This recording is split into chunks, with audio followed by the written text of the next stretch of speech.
BRS అధినేత మాజీ CM KCR assembly సమావేశాలకు హాజరు కాకపోవడాన్ని సవాలు చేస్తూ ఆయన శాసనసభ సభ్యత్వాన్ని రద్దు చేయాలి అని కోరుతూ హైకోర్టులో ఫీల్ అయితే దాఖలైంది. ఫార్మర్స్ ఫెడరేషన్ కు చెందిన విజయపాల్ రెడ్డి కేసీఆర్ అసెంబ్లీకి రాకపోవడాన్ని ప్రశ్నిస్తూ హైకోర్టులో ఫీల్ దాఖలు చేశారు.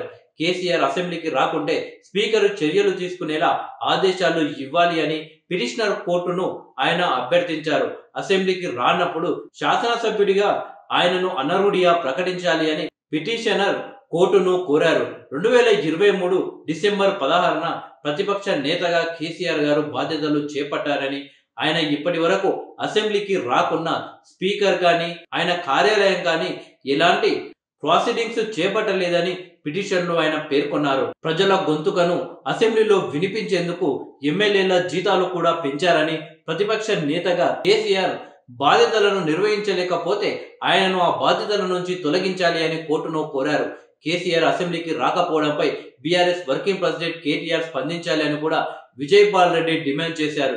శాసన వ్యవస్థ అధికారులు తీసుకునే రాజకీయ ఆర్థిక నిర్ణయాలను సమీక్షించే అధికారం న్యాయ వ్యవస్థకు ఉందని పిటిషనర్ చెప్పారు. ప్రతివాదులుగా కేసీఆర్, కేటీఆర్లతో పాటు స్పీకర్ కార్యాలయాన్ని చేర్చారు. కేసీఆర్ శాసన సభ్యత్వ రద్దు పిటిషన్ కు విచారణార్హత ఉందో లేదో తేల్చేందుకు ఈ పిటిషన్ రిజిస్ట్రీ పరిశీలనలో ఉంది.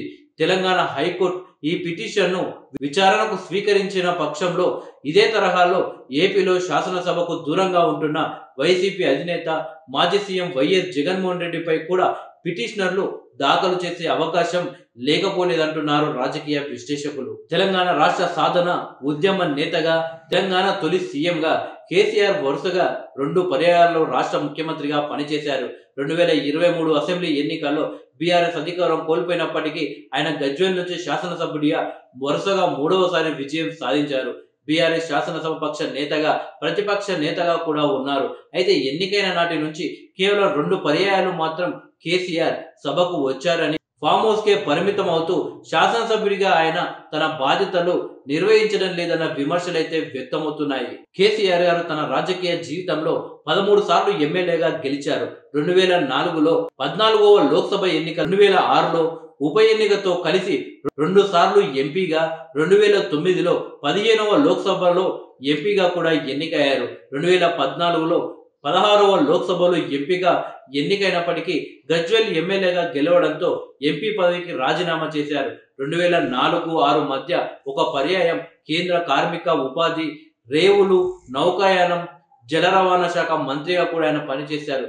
తెలంగాణ తొలి సీఎంగా 2014లో బాధ్యతలు చేపట్టారు. 2018 అసెంబ్లీ ఎన్నికల్లో బీఆర్ఎస్ విజయంతో 2వసారి వరుసగా తెలంగాణ సీఎంగా పదవి బాధ్యతలు చేపట్టారు.